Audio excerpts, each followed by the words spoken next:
नमस्कार।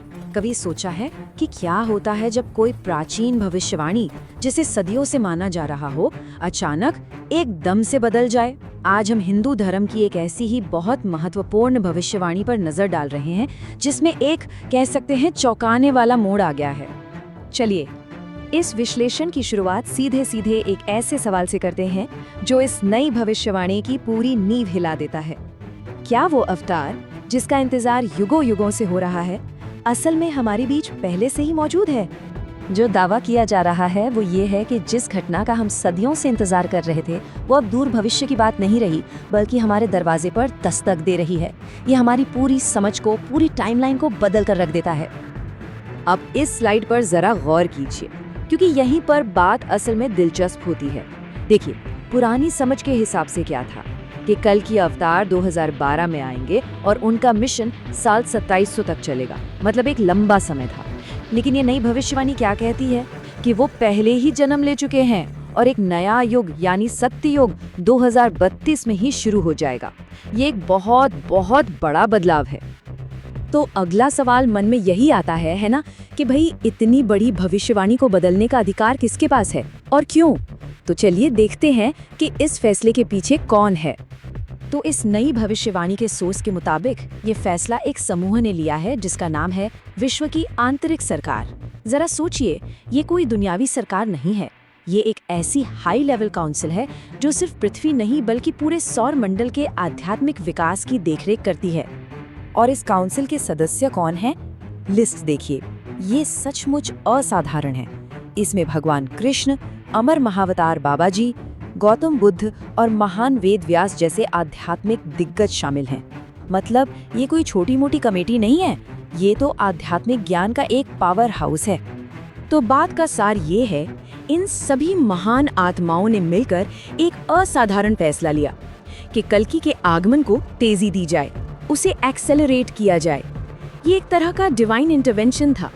शायद दुनिया के बिगड़ते हालात को देखते हुए ये एक जरूरी कदम था। अब सवाल ये उठता है कि समय को इस तरह से तेज कैसे किया जा सकता है? इसका जवाब ब्रह्मांड की एक बहुत ही कॉम्प्लेक्स बनावट में छिपा है, जिसे हम कह सकते हैं चक्र के भीतर चक्र। इसे समझने के लिए सबसे पहले हमें युग के कॉन्सेप्ट को समझना होगा। एक युग मतलब एक बहुत बड़ा विशाल कालखंड, और हिंदू कॉस्मोलॉजी में 4 युगों का एक चक्र होता है जो बार बार घूमता रहता है, दोहराया जाता है। ये स्लाइड बहुत अच्छे से दिखाती है कि समय कोई सीधी लकीर नहीं है, ये पहियों के अंदर पहियों जैसा है। एक है हमारा 24,000 साल का मानव चक्र, फिर उससे भी कहीं बड़ा है देवताओं का चक्र जो लाखों साल चलता है, और फिर सबसे बड़ा है ब्रह्मांडीय चक्र जो खरबों साल में फैला है, इतना बड़ा कि हम ठीक से सोच भी नहीं सकते। इस विशालता का अंदाजा लगाना है तो जरा इस नंबर को देखिए। सृष्टिकर्ता ब्रह्मा की आयु 311.04 खरब वर्षा की गई है। हम इसी पैमाने के समय की बात कर रहे हैं। तो ये सब मुमकिन कैसे हुआ? इसे ऐसे समझिए, जैसे एक बहुत बड़ी घड़ी के अंदर एक छोटी तेज चलने वाली घड़ी चल रही हो, तो इस भविष्यवाणी को बस उसी छोटी तेज घड़ी में फिट कर दिया गया है। और यही वजह है कि जो घटना सदियों दूर लग रही थी वो अब हमारी दहलीज पर आ खड़ी हुई है। तो अगर ये सब सच है तो इसका हमारे लिए क्या मतलब है? इस भविष्यवाणी के हिसाब से सुनहरे युग की सुबह होने से पहले एक तूफान आएगा। चलिए देखते हैं कि आने वाले सालों में क्या हो सकता है। इस टाइमलाइन के मुताबिक कल्कि का जन्म ओडिशा के संबलपुर में हो चुका है।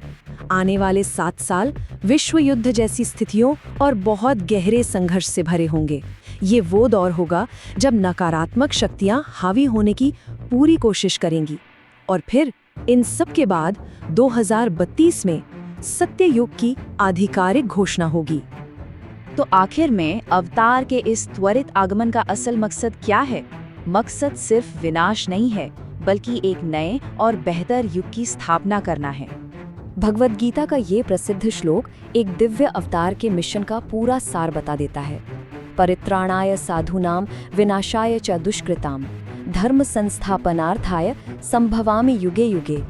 इसका मतलब है सज्जनों की रक्षा के लिए, दुष्टों के विनाश के लिए और धर्म को फिर से स्थापित करने के लिए मैं हर युग में प्रकट होता हूँ।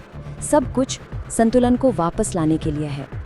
तो अवतार के मिशन के दो बिल्कुल साफ हिस्से हैं।